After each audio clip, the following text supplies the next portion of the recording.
All right, welcome everyone. My name is Brendan Snyder and welcome to another episode of the CD and Vinyl Guys. I've got my co-host Chris Propfe here. Thanks for joining me. Thanks for having me on, Brendan. And so as the story goes with this one, and we're going to be discussing later era Black Sabbath, covering through from Ian Gillan era on through Tony Martin and Glenn Hughes and so forth. But ultimately, Chris called me up. He'd gotten some new Black Sabbath today, and we started a conversation on it. We thought, you know what? We should hit the record on it. So that's exactly what we're doing here. And Chris, why don't you show us what you got? Let's start with that. Right. I got him back here. I went to the record store today. Surprise, surprise, surprise. And that's a regular thing for me on the weekends. Right. Yeah. And every time I go there, I'm like, I should just keep driving by because I'm spending way too much money there. But and then you turn around and go back. Listen, as you and I have talked before, I've been doing it since I was 14 years old. So nothing's going to change. I think I'm going to do this till the day I die. I know what you mean. Just thumbing through. I went to the metal sections, thumbing through Black Sabbath, and came across Headless Cross. And I remembered how much I love this record. Fantastic. Yeah. That's got to be one of the classic ones with Tony Martin. Yeah, it's killer. I think that this is an unofficial release. I was looking at the track listing. You can tell right here. It says Kill Spirit, and then they break up World there. They don't even list the song Nightwing on here.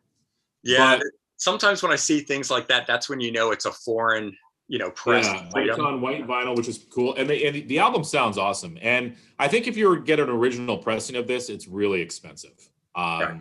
So I'm fine with this bootleg of this record. And then I also picked up, I didn't even realize this was on vinyl, but this is Cross Purposes Live. Now, this happens to be the full show, and this also comes with a poster as well. Yeah, and I want to know, the CD version only has the 13 tracks, right? You've got that. We both got it. Chris and I got this back in the day with the VA, or you just got it new on vinyl, but you've had the CD. Yeah, I've had the CD for quite a while. I don't have VHS that came with it. Yeah, see, I got it as a package deal. It was a box set that came with the VHS and this. But I just picked this up today, and I was looking at it. And I'm like, there are a lot more songs on here that are on the CD. And then you and I were saying, okay, the CD was like the abridged version of the concert. So this sounds amazing, though. I hadn't listened to Cross Purposes in a long time, and I actually like Tony Martin singing the Sabbath, the early Sabbath stuff more than Dio. Yeah, that's exactly how I felt when I first, got a hold of this and put this on, kind of a thing. I was surprised by how much I actually enjoyed his vocal performance on those older songs, as opposed to, say, Ronnie James Dio or Glenn Hughes or someone. Well, I think Dio. I mean, I love Dio. And you can't take anything away from Ronnie James Dio. Right, he's an amazing vocalist. But I think Ronnie James Dio he has that unique style that is good for what he does, but I don't know how versatile it is. Versatile, that's the word I'm looking for. I don't know how versatile his voice is to kind of do the earlier Ozzy type stuff. Yeah. I mean, well, there's a lot of albums out there that cover some of that stuff, and I think he always did good on it. But that's true. Right. Outside of Black Sabbath and Rainbow, and of course, I know he was in, he did Elf.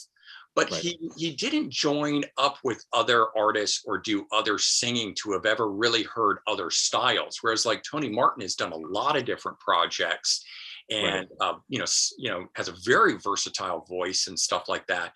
So it's true. I'm not sure exactly what Ronnie James Dio would have sounded like having done, Journey or something like that. Right.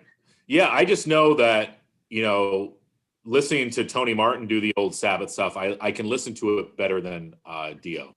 Yeah. And again, I don't know if Dio really wanted to do the old Sabbath stuff anyways, because it's sort of like they're on the Heaven and Hell tour, they're on the Mob Rules tour. I think Dio sort of wanted to just kind of forget about that era almost and just like, let's concentrate on this new Sabbath. So I've got this album, which was, this was I'm trying to think what to call it. It was Rhino Handmade. And it was a thing where they used to make these albums, only sell them online through the website kind of a thing. I got this one from my local record store. I haven't opened it yet. $7.99 because it's actually the same from the same show as what they did a later live album from, but this is the complete thing. And on here, so they do NIB, Children of the Sea. Iron Man, Paranoid, and Children of the Grave. So there are some Ozzy era stuff that has been recorded with him on it. I think he did a great job on it, but for me at least, of the later years, I'm a huge fan of the Tony Martin stuff. And just while we're there, it's like, I really have grown to love this album with Ian Gillan, from, you got it, from Deep Purple on it. The album itself, it's a bit hit or miss on it, and I can understand why it didn't, go over so well with the fans at the time. There's those 2 instrumentals on it that kind of break it up. Mm-hmm. I think one is called second track Stonehenge, and then number 4, The Dark. So it's like you get trashed, you get an instrumental, and it's ethereal. It's not like it's a guitar instrumental. Then you get Disturbing the Priest, which is great. The Dark, which is another instrumental and a kind of ethereal thing again. Then you get into Zero the Hero and through the rest of the album. And it's a great album. I think if they just didn't have those 2 sort of ethereal instrumental pieces, maybe put in an actual, guitar instrumental somewhere in there that was more fitting, I think the album would have gone over better. And I think the other problem with this, people had a problem with the cover art. I happen to love the cover art. And also the production is very muddy, but it is. I like the production of the record because it just adds to sort of this dark, like you said, ethereal sort of vibe. And I'm telling you right now, the title track, Born Again, that song is so killer. Such a great song. Yeah, the the art, and I know I've always read that people hated this art, but for me, that totally drew me into it. When I, started seeing, knowing who Black Sabbath was, and then I'd thumb through the bins and I would see this art, I was always like, man, what is that album? The baby with the yellow fingernails, I was like, that's creepy as hell. But it's very 80s. I love it. But you know what I don't dig are the pictures of the guys on the inside. It's like, right, absolutely. You guys need to take the mustaches off and cut them. They look like they just got off like the Grateful Dead tour bus or something. Iommi wouldn't get rid of his for some time. Yeah. He was still sporting this. I mean, does he still sport it today? I can't remember. I don't know, but I want to say something else too. And I don't know if you've ever heard this. Listen to the guitar riff in Disturbing the Priest. Mm-hmm. Roses took Paradise City and ripped this song off. Oh, really? I'll have to check. Yeah, you got to listen to it goes dun, dun, dun. Yeah, it's whatever. It sounds very similar to Paradise City. So interesting. Well, at least it's the Black Sabbath riff that they're taking from the originators. And who didn't steal riffs, right? Yeah, but absolutely. You and I were talking about Tony Martin, and I think unfortunately a lot of people don't realize that Black Sabbath kept going after Dio, after Ian Gillan. Right. Tony Martin crap load of records. And they first did, what was supposed to be a solo album that Glenn Hughes was on, but the record label forced it under the Black Sabbath banner. But this should have been a solo album, so that when Black Sabbath came back with Tony Martin, that was intended to be Black Sabbath.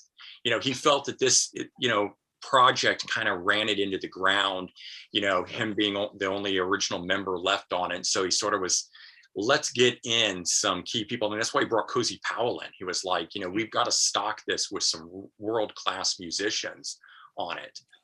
And I think that's what hurt Sabbath, and you and I were talking about, they sort of lost their identity because, they made the 2 great albums with Dio, but then, Born Again, we're bringing Ian Gillan from Deep Purple in. It's like, okay, what's this all about? Yeah, on paper, it sounds like a great idea, but they really came from 2 different worlds. Right. And melding the 2, not so much. And then Ian Gillan leaves. And then, like you said, this was supposed to be Tony Iommi solo. Right. But then it ended up becoming Black Sabbath. And, you have Glenn Hughes on here. So now we have another vocalist. Right. Well, I think by this point, people started to get confused. Mm-hmm. I agree. And I think that's where, for me, this album, the song No Stranger to Love has always been a bit of a hang up for me on it because it's the second track. So it kicks off with In for the Kill, which I think is a phenomenal opening track. Sounds like Sabbath and everything. Yeah. You go into this ballad that Black Sabbath had never done ballads. Yeah. But if you look at it in the context of what it was supposed to be, which is a solo record, I get that. he was branching out. He was trying something different. So you kind of have to put, a little asterisk next to this one, that it's not really a Black Sabbath album. It wasn't recorded as a band effort, wasn't contracted as a band effort. It wasn't until, this album. This was a Black Sabbath album. They put the band together. They, decided that's what this was going to be again, kind of a thing. And I think Tony Martin, did an amazing job, but I also don't want to leave out, well, actually, we're jumping ahead there, because this was the album that came out right after this. And even before this, though, they had another singer in there. So, this album here, they go out on tour, and I think they only do like 7 or 8, 10 dates or something with Glenn Hughes, and just his drug problems and alcohol and whatever else that was going on, he couldn't perform.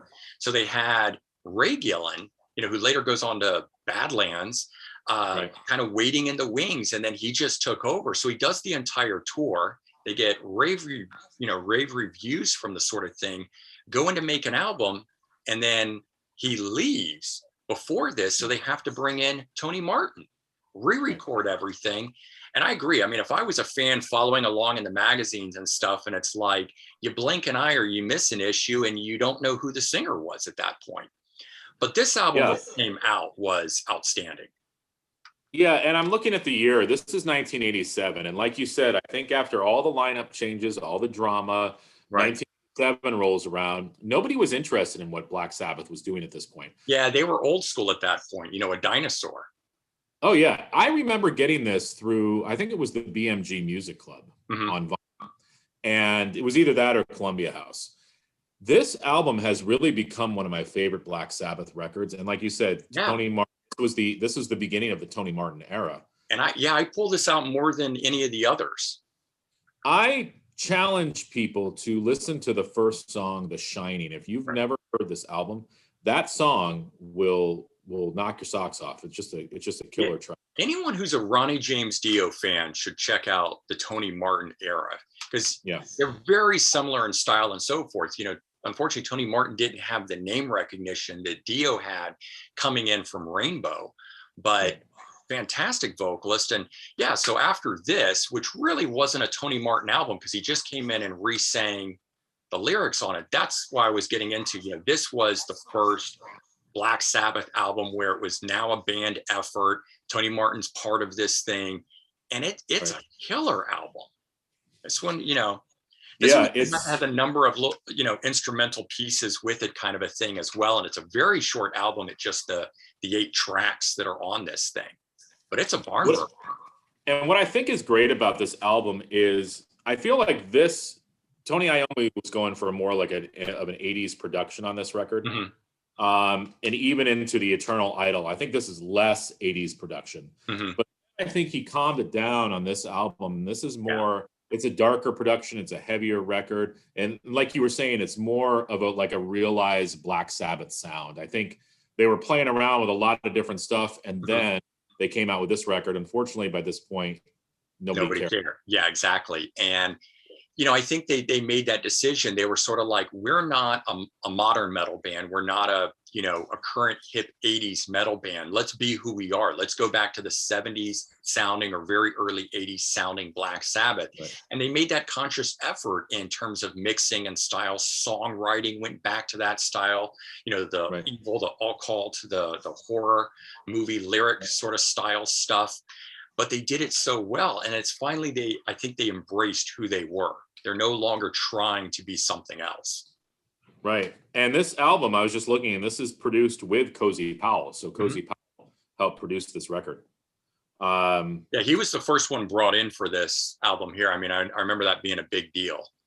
Yeah, guitars, Iommi, drums, Cozy Powell, Tony Martin vocals, keyboards, Jeff Nichols. Right. Bass, who really should have been a member in his own right. I mean, he had been with Should I know who Lawrence Cottle is?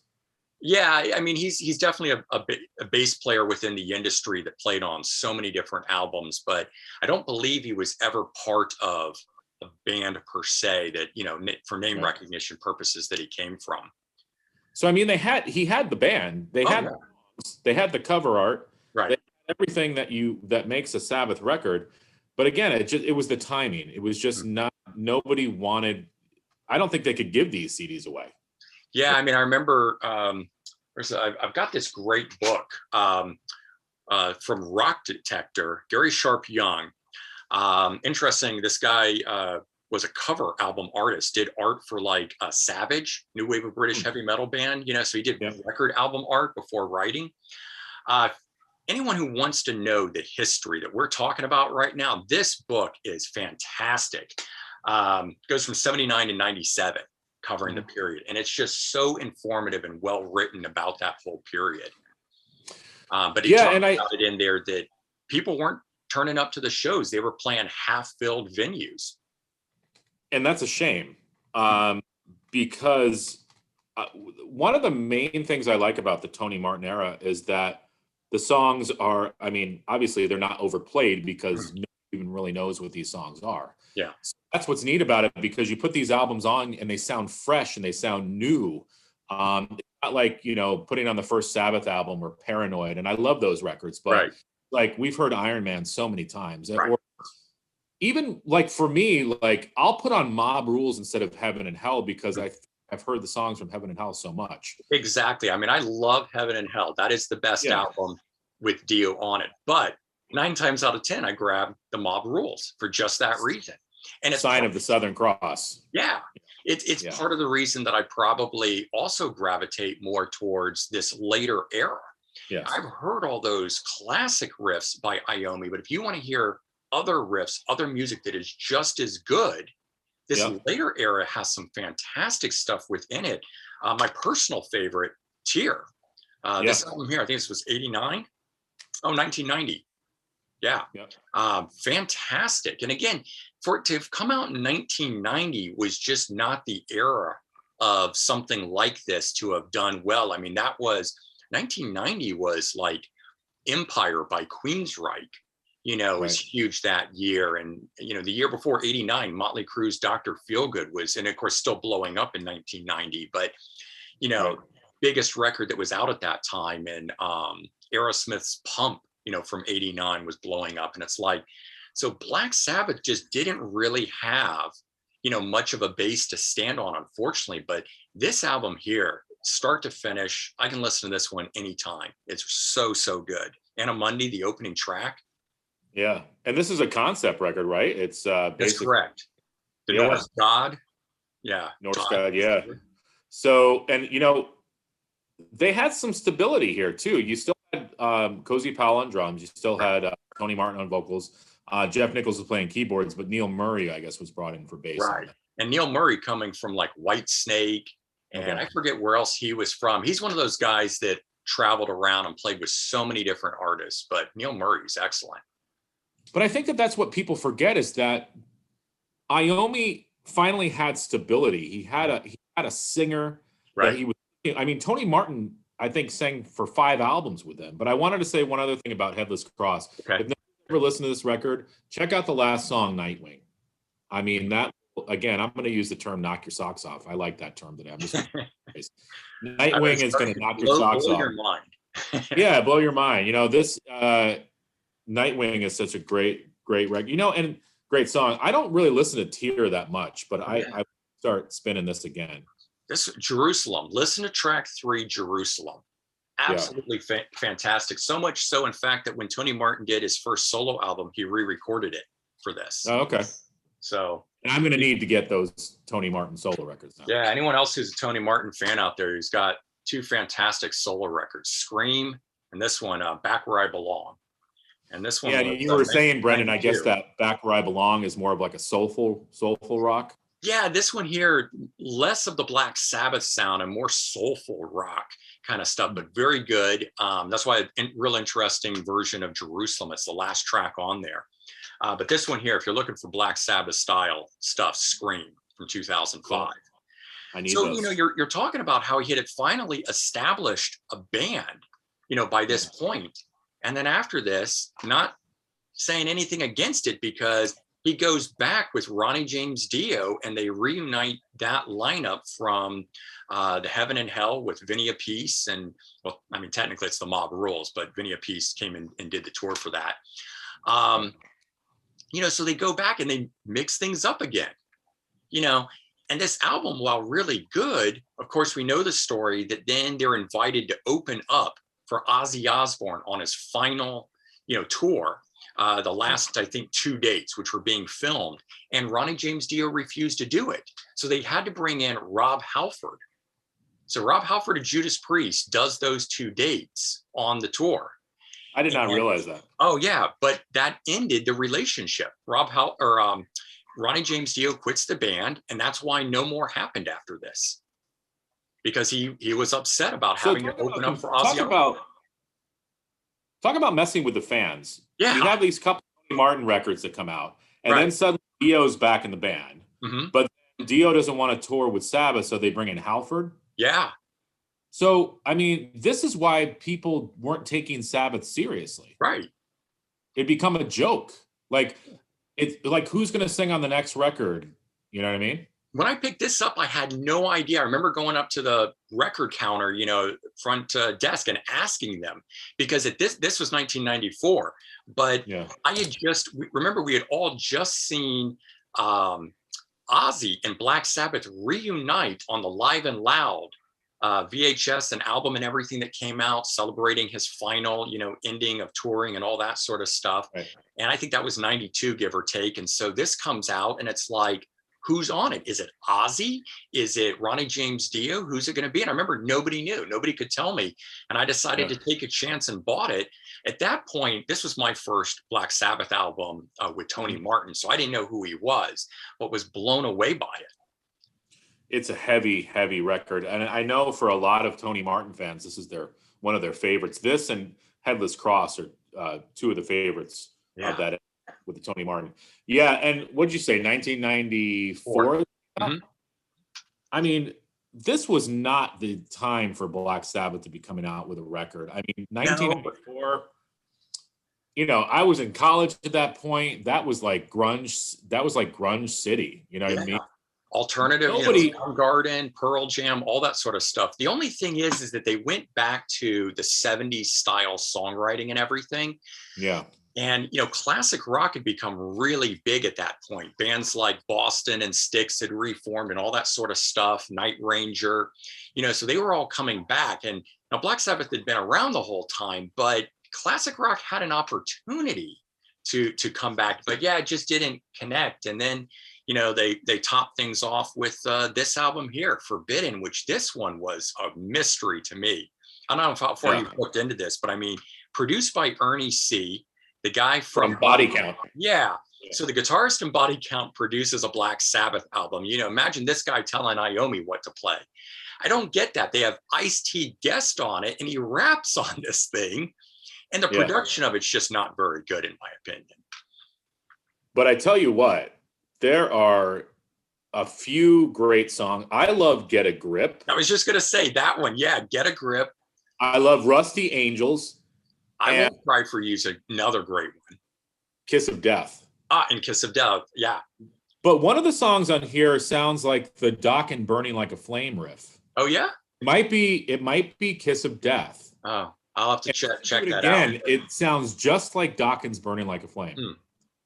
Maybe it's just my ears, because here I'm going like Kiss of Death sounds like Burning Like a Flame. And then what was the other one I said? Oh, yeah. Disturbing the Priest sounds like Paradise City. Right. But in that case, they wrote it first. Yeah. Yeah, I want people out there to tell me. So the interesting thing, if fans out there don't know, this album here is currently being remixed by Tony Iommi with additional guitar parts and vocal parts. He's restoring it, so to speak. He was never happy with the mix either. I don't know whether he will remove the rap or any of that sort of stuff in it, but he felt that this album didn't come out the way that he wanted it to. So now this has been going on for 2 years that I've been hearing little dribs and drabs about it, but theoretically we're supposed to get a remastered version of this album the way that Tony Iommi always envisioned the album to be. And I hope that's sooner rather than later. Yeah. Be a nice cap to this sort of stuff. I wanted to just go back to Cross Purposes for a while. I forgot.